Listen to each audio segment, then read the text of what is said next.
নমস্কার বন্ধুরা, অঞ্জনা রান্নাঘরে আপনাদের সবাইকে স্বাগত। বন্ধুরা, আজকে দারুণ স্বাদের একটা বাতেমা কচু নিরামিষ একটা রেসিপি নিয়ে চলে এসেছি। আশা করি বন্ধুরা আজকের আমার এই নিরামিষ কচু রেসিপিটা আপনাদের খুবই ভালো লাগবে। তাহলে বন্ধুরা, কিভাবে আমি এই বাতেমা কচু রেসিপিটা তৈরি করেছি তা কিন্তু ভিডিওটা প্রথম থেকে শেষ পর্যন্ত দেখার অনুরোধ রইল। তাহলে কিভাবে আমি তৈরি করেছি দেখে নিন। প্রথমে কিন্তু বন্ধুরা খুব কম মশলায় কিন্তু কম উপকরণে কিন্তু এই কচু রেসিপিটা তৈরি করা যায়। তো দেখুন বন্ধুরা, এখানে একটা বাতেমা কচু নিয়েছি। আর এই কচুটাকে কারা কারা চেনেন তা কিন্তু অবশ্যই আমাকে কমেন্টের মাধ্যমে জানাবেন। তারপরে কচুটাকে আমি কেটে নিচ্ছি, উপরের খোসাটাকে ছাড়িয়ে নিয়ে আলুর মতো করে টুকরো করে কেটে নেব। কেটে কিন্তু সঙ্গে সঙ্গে জলের মধ্যে ধুয়ে নিতে হবে। এভাবে দেখতে পাচ্ছেন বন্ধুরা কিভাবে আমি কচুটাকে কেটে নিয়েছি।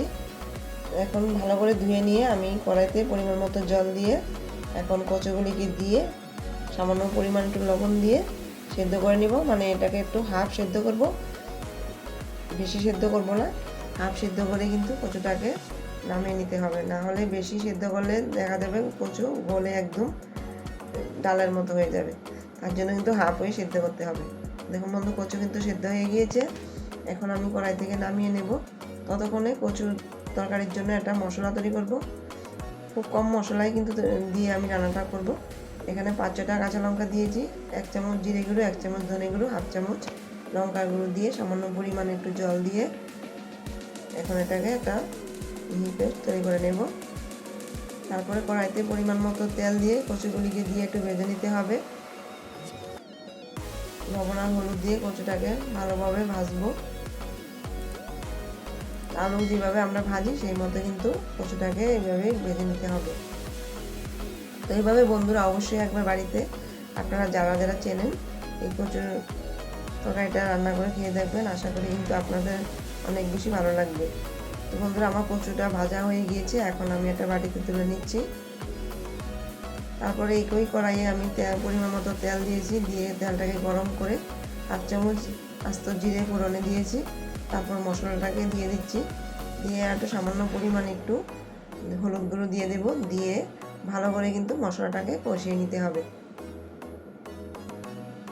এবার ভালো করে মশলাটাকে কষিয়ে নেব। দেখুন মশলা থেকে তেল ছাড়তে শুরু করে দিয়েছে, তার মশলা ভাজা হয়ে গেছে।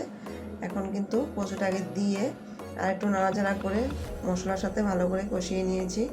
এখন পরিমাণ মতো ঝোলটা দিয়ে দেব, দিয়ে স্বাদ অনুযায়ী লবণ দিয়ে আরও 5 মিনিট ঝোলটাকে ফুটিয়ে নেব।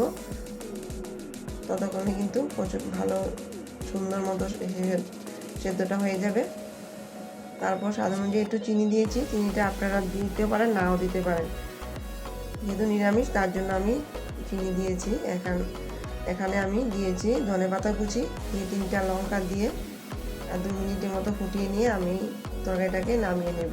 তো বন্ধুরা, আজকে আমার এই বাতেমা কচু রেসিপিটা আপনাদের কেমন লেগেছে তা কিন্তু অবশ্যই কমেন্ট করে জানাবেন। আর আশা করি আপনাদের অনেক বেশি ভালো লাগবে। আর আমার চ্যানেলে নতুন বন্ধু হয়ে থাকলে আমার চ্যানেলটাকে সাবস্ক্রাইব করে নেবার অনুরোধ রইল। তাহলে আজকের মতো এই পর্যন্তই। পরবর্তী ভিডিও নিয়ে আবার হাজির হব। আপনাদের সবাইকে অনেক অনেক ধন্যবাদ।